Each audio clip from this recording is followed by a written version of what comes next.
Sekarang siapa yang bandel,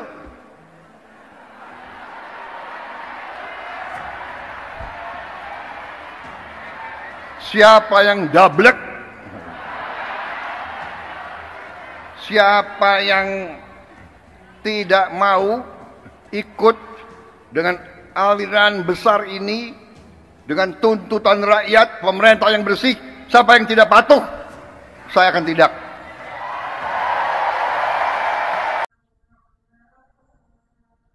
Keras. Pilihan diksi, singkirkan, mendablek, tindak merupakan komunikasi low konteks yang menggambarkan puncak kekesalan Prabowo Subianto. Pernyataan Presiden ini ditambahi Ketua Gerindra, Wakil Ketua DPR Sumi Dasko Ahmad. Dia bilang ada menteri yang tak seirama dengan Presiden. Siapa gerangan yang dimaksud? Jawaban diplomatisnya hanya Presiden yang tahu, karena reshuffle itu hak prerogatif Presiden. Tapi publik sah saja menduga, telunjuk mengarah ke beberapa nama dengan beragam latar belakang. Bahlil misalnya, Menteri SDM itu baru saja dihebohkan terkait antrian gas melon. Kebetulan jarak kejadian dengan pernyataan keras Presiden hanya berselang 2 hari saja. Lalu ada nama Budi Ari, ex-Menkominfo yang sekarang Menteri Koperasi.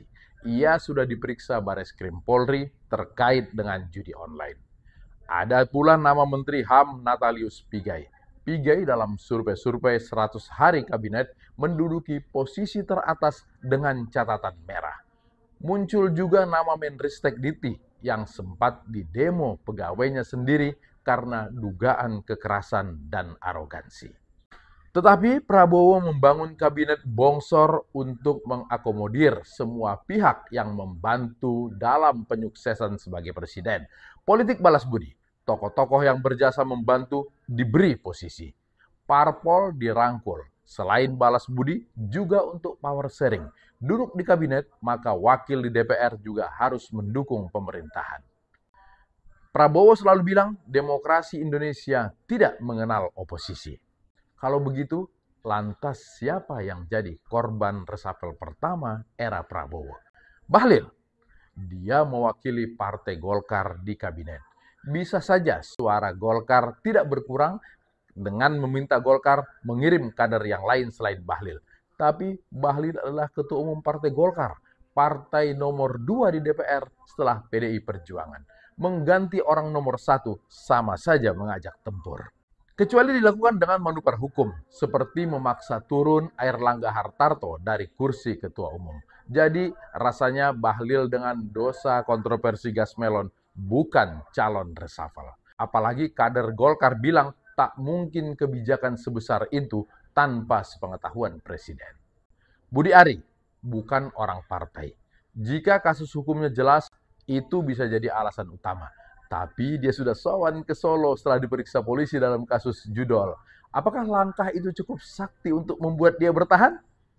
Pigai, orang Papua di kabinet. Prabowo memasukkan unsur keberagaman dalam menyusun kabinet.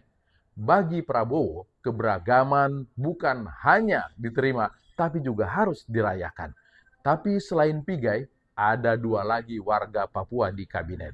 Bahlil Menteri SDM dan Wakil Mendagri Ripka Haluk. Tapi posisi Pigai strategis dalam konteks kepedulian terhadap HAM, apalagi Papua adalah negeri yang selalu bergolak.